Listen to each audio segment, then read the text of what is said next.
Welcome to Mental Health Matters. I'm your host, Dr. Loveness Mabunu, with Mr. Patrick Tanyi in the studio, Thank you. Pastor John Nyika, Pastor Hazel Nyika. Today we are talking about a reality many people don't see clearly. Life in the diaspora isn't just about dreams. It's about surviving in a new world while carrying the weight of those you left behind.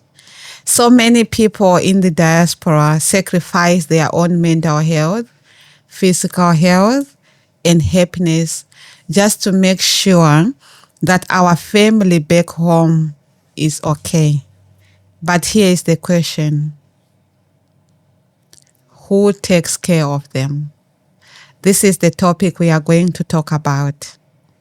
Would you please introduce yourself to the audience? Well, my name is John Nyika. I'm a pastor, and I moved to Canada 3 years ago with my family. My name is Hazel Nyika. I'm a pastor serving under my husband. We moved together, like you said, 3 years ago to come to Canada. Welcome.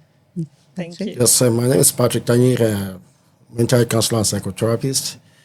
I've been in Canada for about 18 years, and I have my therapy, my counseling main name company is One Call Counseling and Psychosocial Services. So in case when I say One Call, you can understand where it's coming from. So One Call, we get all your services on mental health related issues. So you can always reach me anytime, anywhere, for anything that affects you, and we can discuss it. So thank you, and welcome to the special program today. Thank you. So all of us here in the studio, we are in the diaspora. We left our families back home.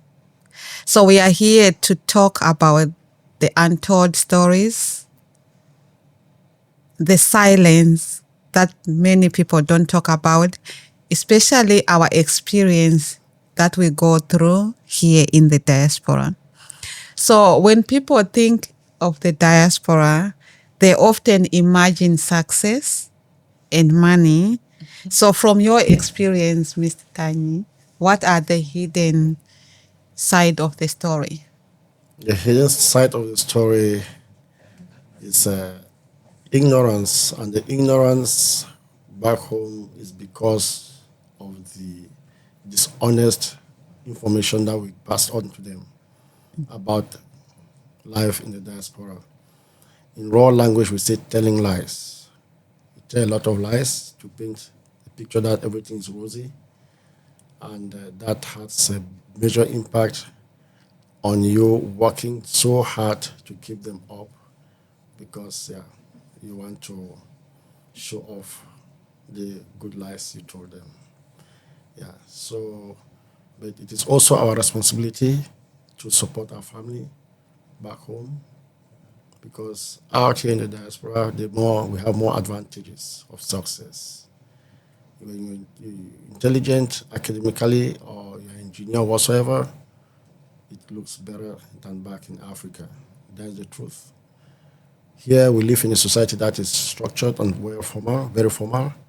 In Africa, nothing is formal. Everything is informal, and people do negotiations, and there's a lot of corruption, dishonest behavior, and all the societal ills that we know that affects progress and growth, except you have a godfather somewhere, and except you have someone that can hold your hand. Yes, we in the diaspora have to support them. But there in Africa, they don't know exactly what is happening out here if we don't tell them the truth. Here in the diaspora, we have the challenge of taking care of us, our bills here, and also taking care of our families back home. But it comes with pressure.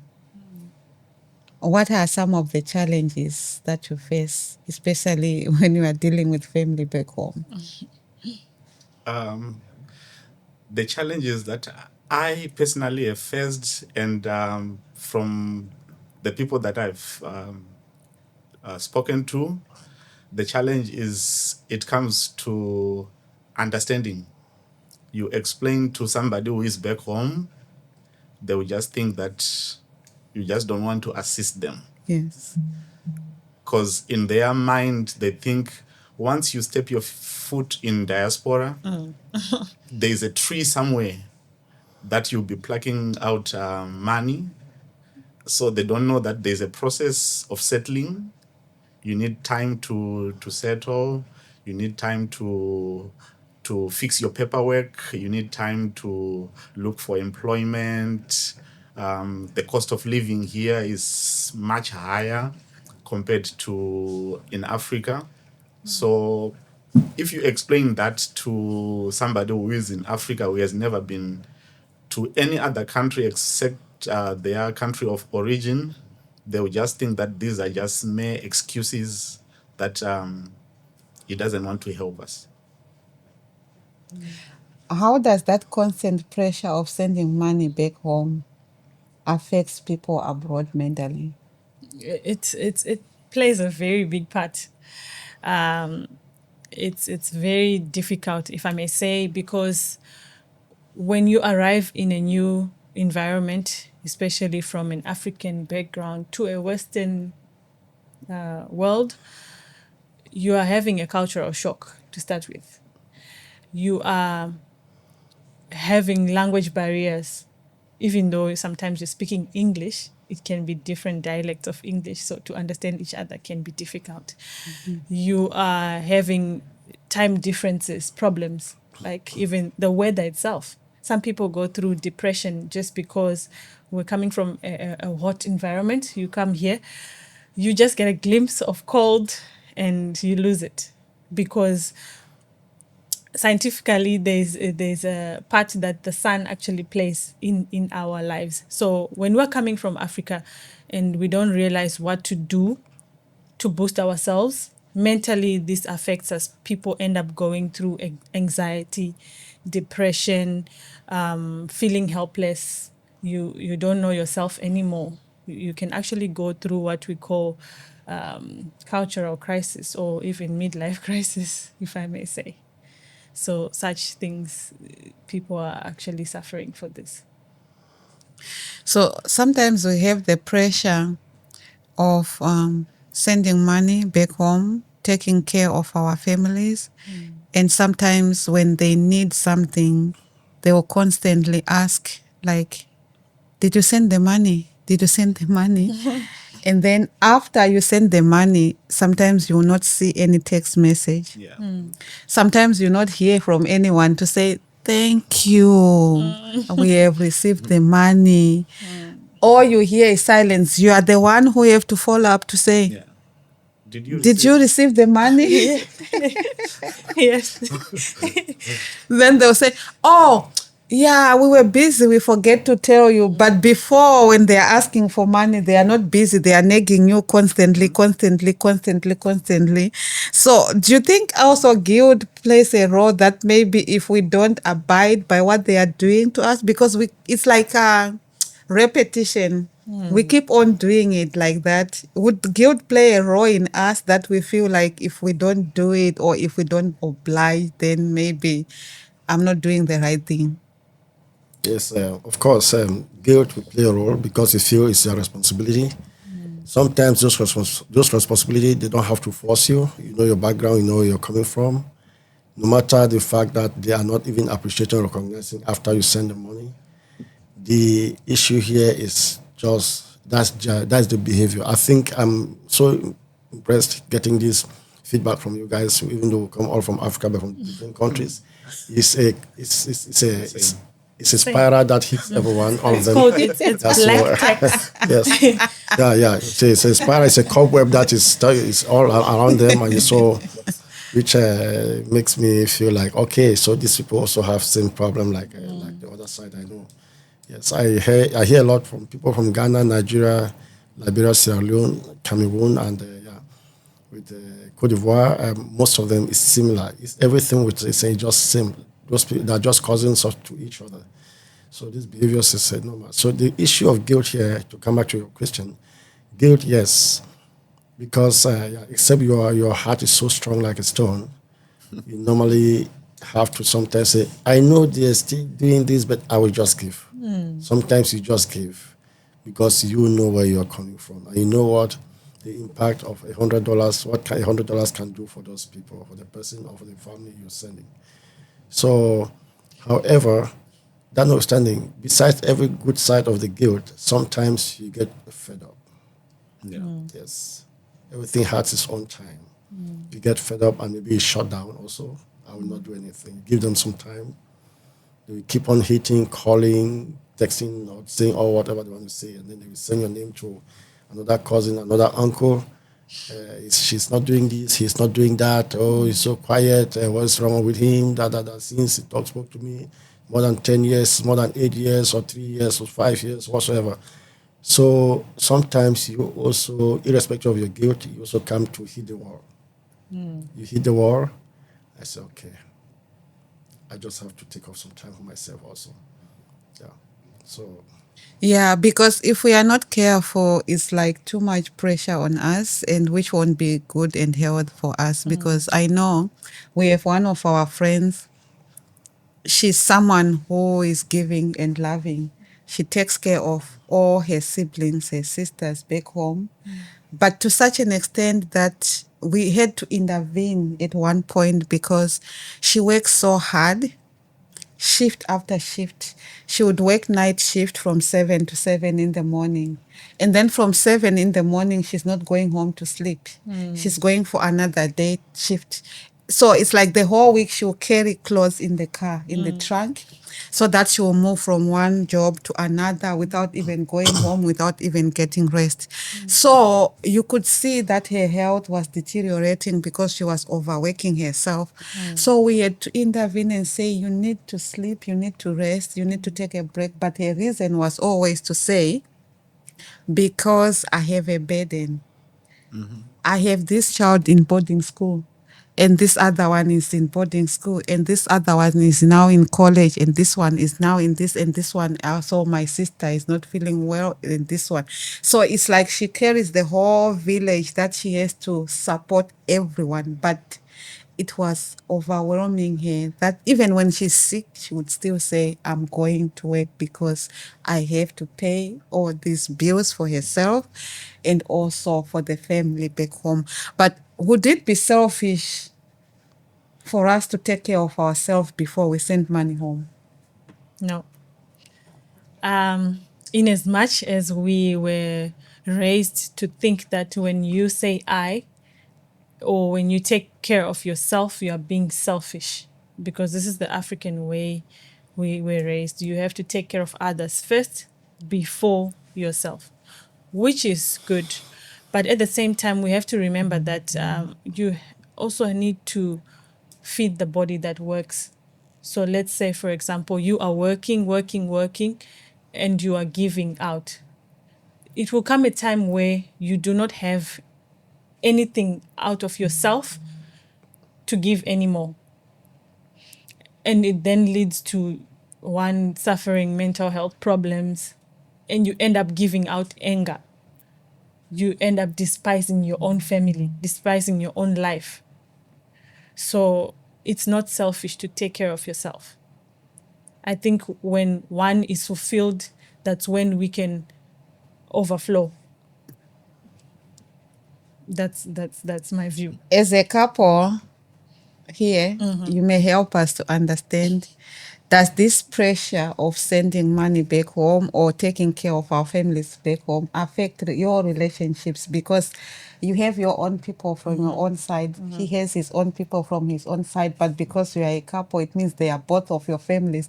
Maybe your family is too demanding and his family is not too demanding. Does it sometimes, I think, maybe affect relationships? Yes, definitely it does. It can actually be a very big issue in the relationship if between the two of you, if you don't set boundaries and agree on certain things, because there can be a situation where I'm feeling like my family needs more help than yours, and he's feeling like, oh well, my family doesn't need help, so your family doesn't need help as well.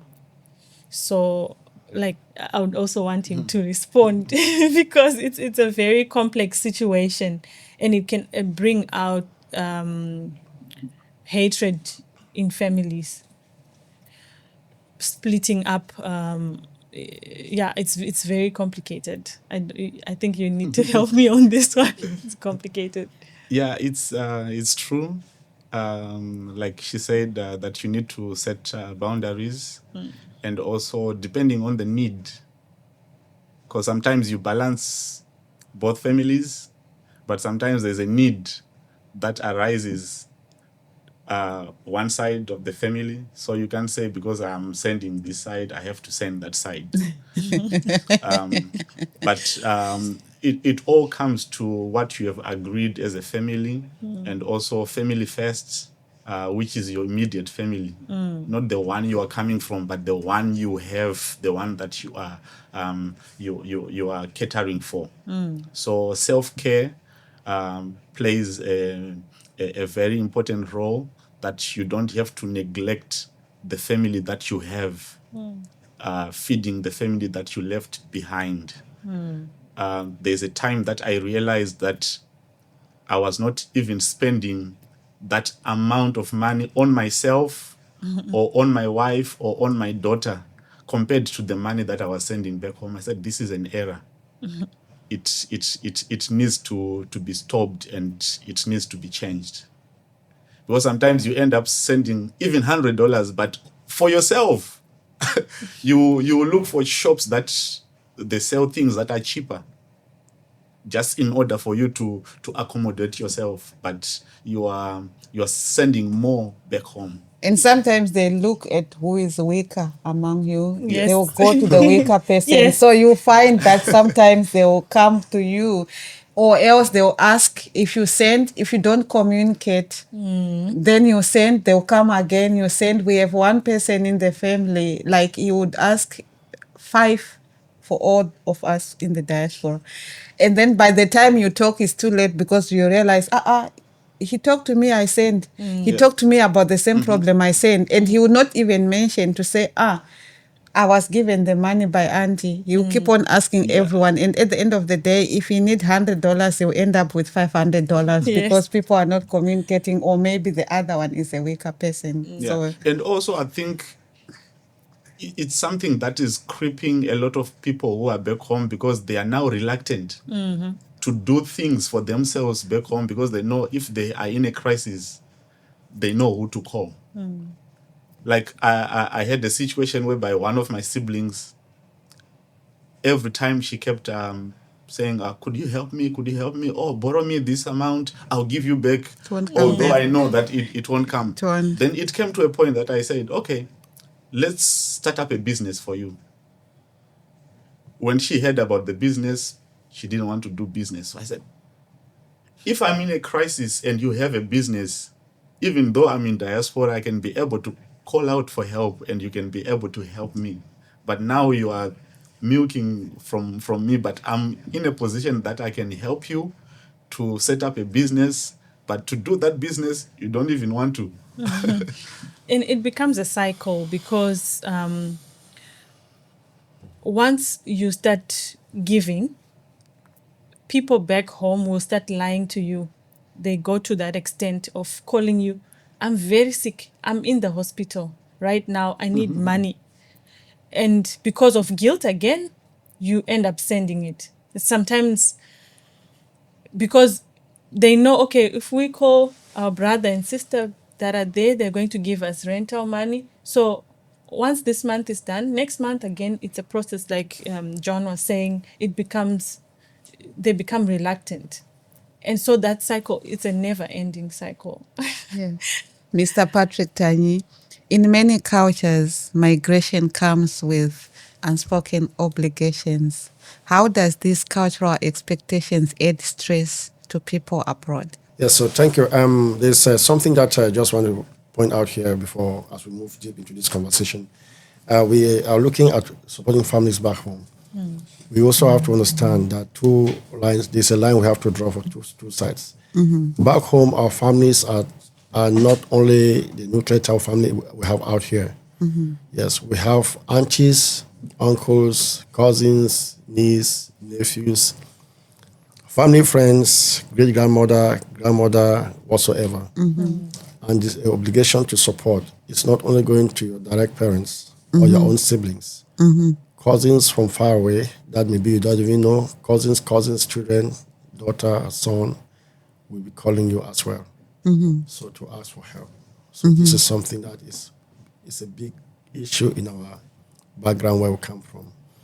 Where we are, when we are talking about family members, supporting family members, we look at it from a nuclear point of view, which we were talking about it before, about getting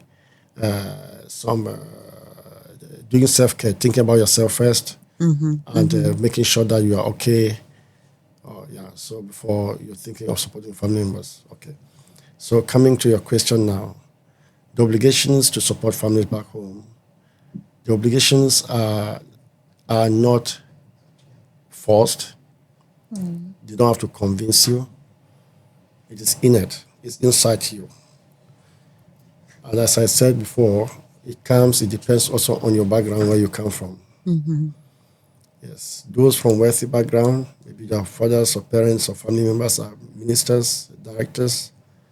I think and I believe the obligations are less because they have the money to support.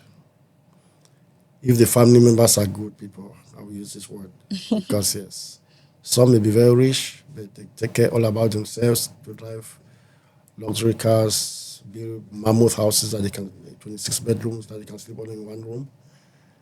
And they would prefer to give those things for rents or put them out there in the public for other people to enjoy rather than bringing their family members closer to them. So the personalities, the behavior of the personalities and the way they bring the family members closer to them also matters. That one we don't have control in that. So the obligation of supporting family members back in Africa or from where we come from, it varies. It's not the same thing. Yeah, some come from very poor backgrounds. Some don't even know how they got here. Like someone like me talking right here. My family never knew how I got here. They will watch this video and they will hear it and they will laugh.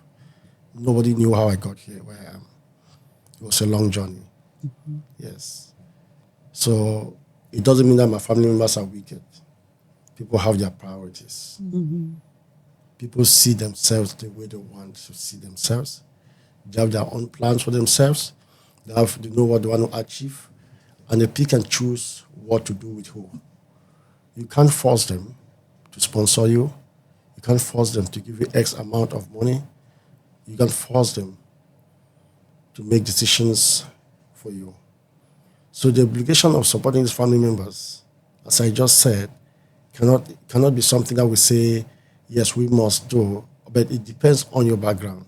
The backgrounds that have people that are really struggling, they will make you out here like crazy. You will send and send and send. Sometimes you don't always send and send. You just know already who this mom is, who this auntie is, who this big sister is, who this cousin is. You know what they are doing. You know that if you send $100, the impact is going to create to this family. So that obligation is very relative, as I said before. You are not forced, but you know them better than any other one. So, and another thing that comes to the last point I would say is it depends on what you're also telling your family. The obligations come from the language, their narrative, how you discussing with them. Life is good, I have a mansion. Instagram, yes, Facebook. Instagram. And then maybe you go and take a rental car. That is, you go and take a big... the latest one. You go and take a latest Lamborghini 2025. You put on your suit and you take a picture there and send to them, and they're calling you for even $50 to buy some milk in the corner store, and you cannot even send that money.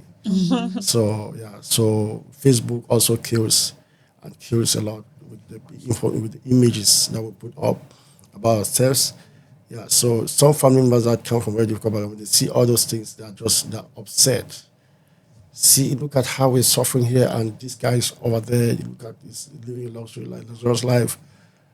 So, as I said, the way we communicate with our families, the information we pass over to them, helps to influence the pressures that we have here. Yeah.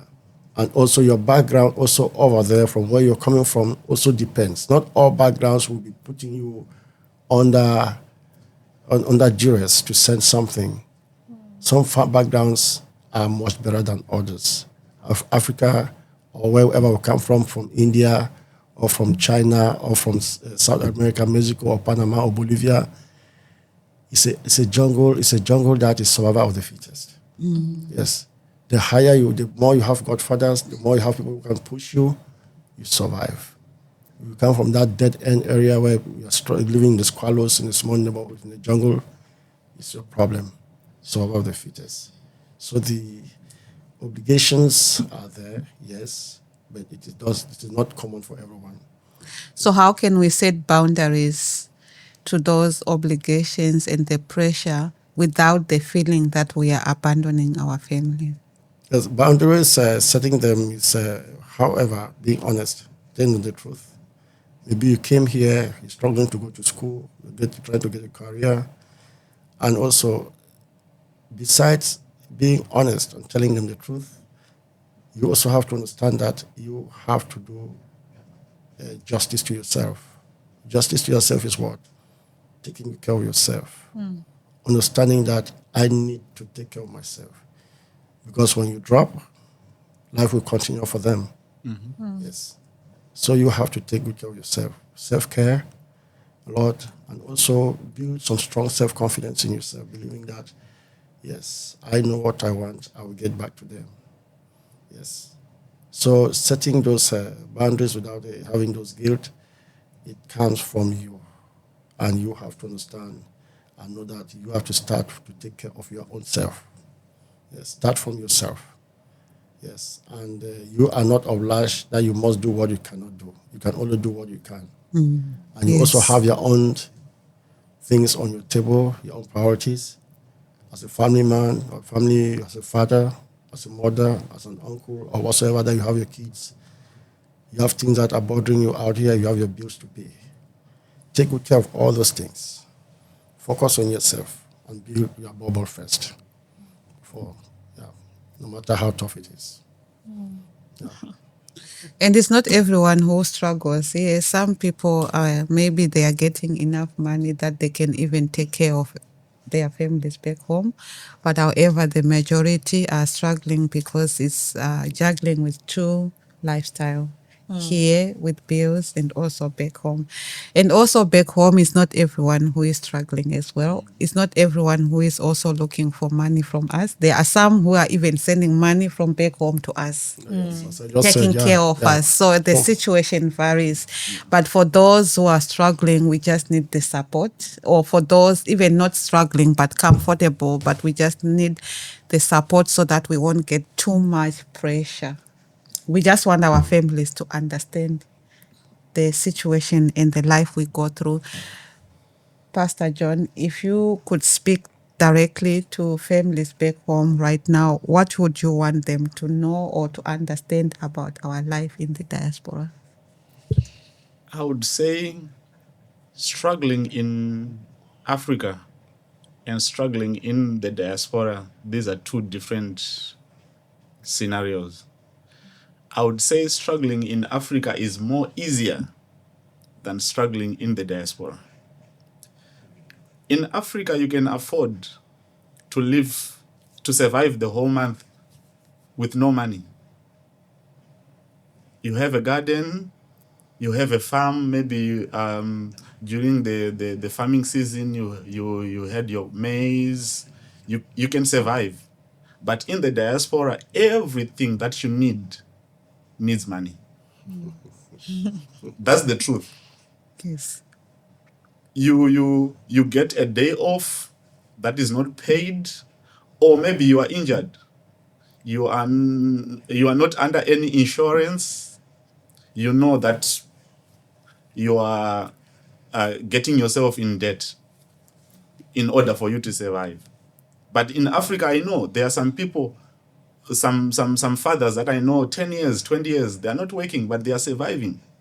But that situation is different when you are in the diaspora, because when it comes to bills, cost of living, your transportation, everything requires money. So I believe that if we come to an agreement where, like I said, if you are able to set up someone, open a business for them, take them to school in order for them to do maybe a short course, they can use their hands to fix cars, fix this in Africa, is good. Because if you focus on people who are back home, you neglecting yourself, age is catching up on you.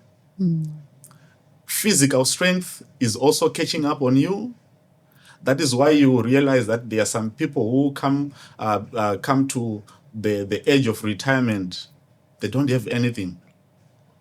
The people that you were helping, they are also not in a position to help you, and you live in bitterness. You say, I sent his children to school, but now they can't even look at me and support me. So when you are in diaspora, you need to take care of yourself, think of the future, set up yourself for retirement, know what you are going to do when this, because now you can have strength to work 20 hours a day, but in 5 years, 10 years time, you might not have the same strength. Yeah. Mr. Hazel? Yeah, it's a complicated situation, really. But I think all in all, we need to just go back to the drawing board and look at what we want. So if I am able to speak to the people back home, I think I need to tell them that the life that we see on the television, or the life that we have, the perception that we gave them, is wrong. Because from that's why all the pressures are coming. And so while we're helping each other, we must just remember that in the diaspora, like John was saying, once, let's say, for example, once I cannot work, we're getting paid per hour. So it means each hour that I am not working, I'm not getting anything. So, yeah, people in the diaspora really need help, support from their family, just to understand that life is not as rosy. The grass isn't greener always. It's not always greener when you look at it. It's when you arrive on the ground, you realize that, this grass is not even there at all.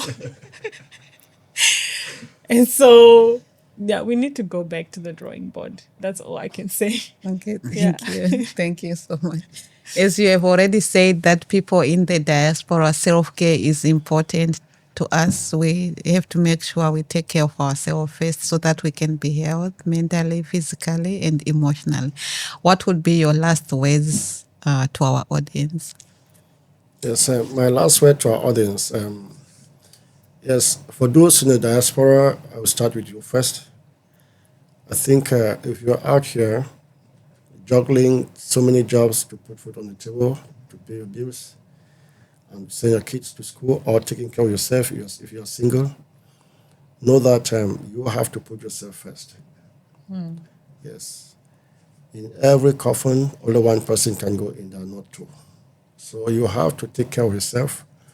Understand that you have the right to be able to make yourself what you are, and also be sure to make sure you get yourself integrated well in the community wherever you are, whether in France, in Germany, Canada, or United States, and try not to be able to feel like you still have many years to live, because each clock that ticks, your life is going down the drain. So care for yourself, put yourself there on that pedestal, look at yourself in that mirror, and ask, how will I look in 15 years to come? So self-care, very important. Self-discipline, recognition of the fact that you will not live forever, that you need to take care of yourself and before you supporting others, and be honest to your family members back in Africa, and be open to those that are around you, so that if you need support, they can be there for you. Yes. And then the second aspect, for those back in Africa, we are listening to me, whether in Zimbabwe, in South Africa, in Cameroon, Ghana, Liberia, or Nigeria, know that out here is different. You live in an informal society. No laws are being respected. People live as if this is purely survival of the fittest, as I said before. If you are out there and dreaming to call your aunt, your friend, or whosoever for support, know that it's not all that rosy out here. Those that come here with papers, fine. After some months, they will become permanent residents. Those that come here are asylum seekers who are sending all their investments, money that they are working to you back in Africa to invest. Be careful, because don't use the money, don't misuse the money, because if you don't have those papers, they'll be coming to meet you back there. So if they don't have the papers, you'll normally be deported and they'll meet you back there and you guys will fight. So to avoid all this and to understand that it is also challenging for those abroad, ensure that you are also honest for the request and the help you're asking from them. Know that they also have other responsibilities that they are taking care of, and recognize that you can also be able to come here, because it doesn't mean that because you are asking, you will never be here. So when you come here, you face the reality. As it was said before, the grass out here is not that green. Sometimes not the grass that you see on the TV. It's carpet grass. It's carpet. That is made by Chinese. So don't feel that's a real grass. So when you come out here, then you face it. Not the talk of surviving the cultural shock and the weather that goes along with it. Thank you. Thank you so much. Very important words. The truth is, behind every transfer for money is someone working double shifts, skipping sleep, or going through anxiety. If you are in the diaspora, remember, you can't pour from an empty cup. Taking care of yourself is not selfish, but it's survival. And to families back home, all over the world, understand that your loved ones abroad is human too. Support them, love them, and listen to them without judgment. Healing starts with understanding. We can build a better world of understanding and heal better. Thank you so much, Mr. Patrick Tanyi. Thank you. Thank you, Pastor John Nika. Thank And you. thank you, Pastor Hazel. Thank you. And to our audience, please follow us, subscribe, and share. And you all have a wonderful day. Goodbye.